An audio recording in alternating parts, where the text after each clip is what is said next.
historias que desafían toda lógica. Relatos que, si fueran ficción, serían fascinantes. Pero cuando son reales, se convierten en un enigma imposible de ignorar. Hoy, en el Despertar Oculto, viajamos a las arenas del Antiguo Egipto para explorar la vida de una mujer que juró haber vivido allí hace más de 3000 años.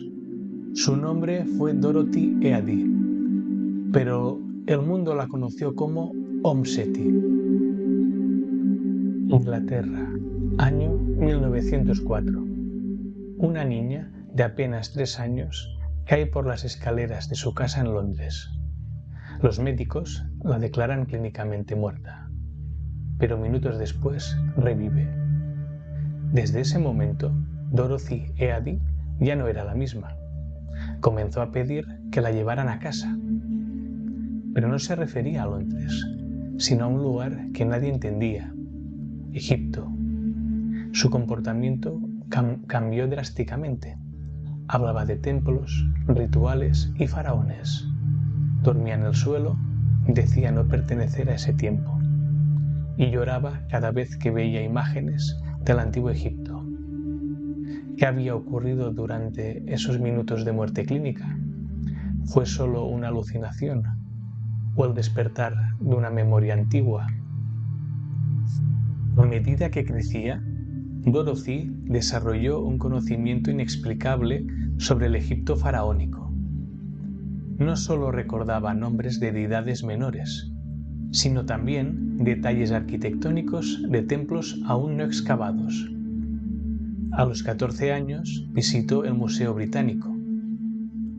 Al ver una estatua del faraón Seti I, cayó de rodillas y besó sus pies de piedra. Los guardias la sacaron del lugar, alarmados, pero Dorothy solo decía: «Ese es mi rey». Comenzó a tener sueños lúcidos. En ellos vivía como una joven llamada Bentreshit, una sacerdotisa del templo de Abidos, durante el reinado de Seti I, alrededor del año 1300 a.C. Sus relatos eran coherentes, detallados y tenían una carga emocional imposible de fingir.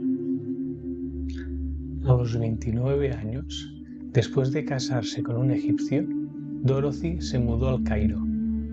Allí comenzó su verdadero renacimiento. Adoptó el nombre de Seti, que significa madre de Seti, en honor a su hijo, y quizás también al faraón que decía haber amado en otra vida. Poco a poco se convirtió en una figura reconocida por los egiptólogos, no por sus recuerdos, sino por sus asombrosos conocimientos arqueológicos.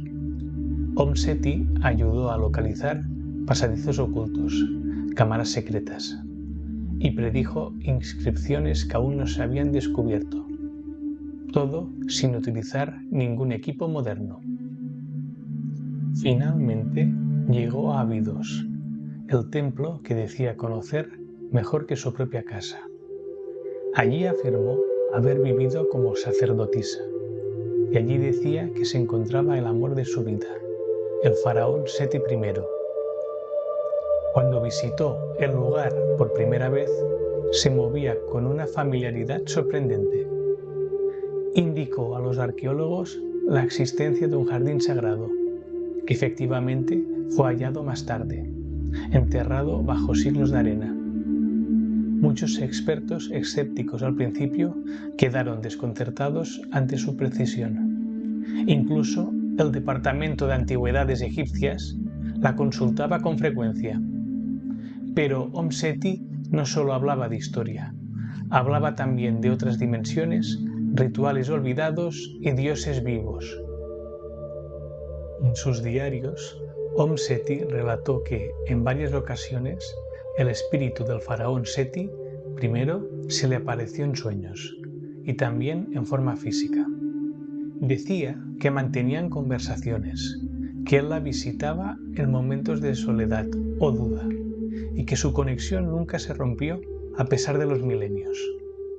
Según ella, existía un conocimiento perdido, que solo los iniciados de los templos antiguos conservaban, y que tenía que ver con la reencarnación, el alma, y la posibilidad de recordar otras vidas si se cumplían ciertos rituales.